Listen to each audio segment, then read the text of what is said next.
Hello everyone. नमस्कार आणि स्वागत आहे तुमचे सर्वांचं आपल्या मेलोडी मसाला चॅनेलवर. चला पाहूयात आज क्विक अशी कढी पकोडा रेसिपी. सर्वात आधी लागणारे सर्व साहित्य जसे की हिरवी मिरची, दही, लसूण, कोथिंबीर, कढीपत्ता हे सर्व साहित्य एकत्र जमा करून घ्या. आता इथं मी फ्रेश दही वापरले आहे, जेणेकरून कढी आंबट होणार नाही याची पुरेपूर काळजी घेतली आहे.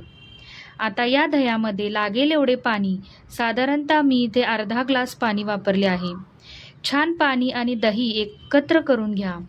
आता यात 1 चमचा बेसन, चवीप्रमाणे मीठ, थोडीशी साखर घालून छान फेटून घ्या. आता कढईमध्ये तेल गरम झाल्यावर जिरे, मोहरी, कढीपत्ता, हिंग घालून छान तडका द्या. यातच बारीक केलेली हिरवी मिरची, ठेचलेला लसूण आणि चिमटभर हळद घालून परतून घ्या. लसूण आणि मिरची हे देखील या तडक्यामध्ये द्या. आता हे सर्व मंद आचेवर ठेवा. त्यानंतर यात आपण तयार केलेले मिश्रण घाला आणि छान उकळी आल्यावर कोथिंबीर टाकून बाजूला ठेवा.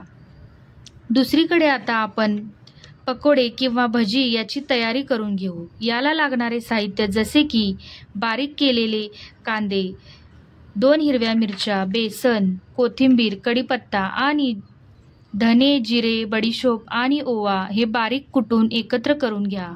आता हे सर्व एकत्र करून त्यात चवीप्रमाणे मीठ घालून 5 ते 10 मिनिटं मॅरिनेट होऊ द्या. आता कढईत तेल गरम झाल्यावर त्यात गरमागरम पकोडे फ्राय करून घ्या. आता तयार आहे छान अशी टेस्टी कढी पकोडा रेसिपी.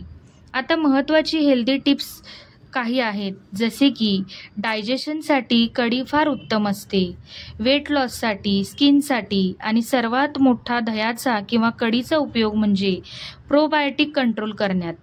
प्रोबायोटिक म्हणजे काय, तर शरीरातील विषारी घटक बाहेर काढले जातात. कोलेस्ट्रॉल देखील कंट्रोल होते. म्हणून कढी ही आपल्या आहारात असणे हे आवश्यक आहे. Thank you for watching. Please like, share and subscribe. Thank you.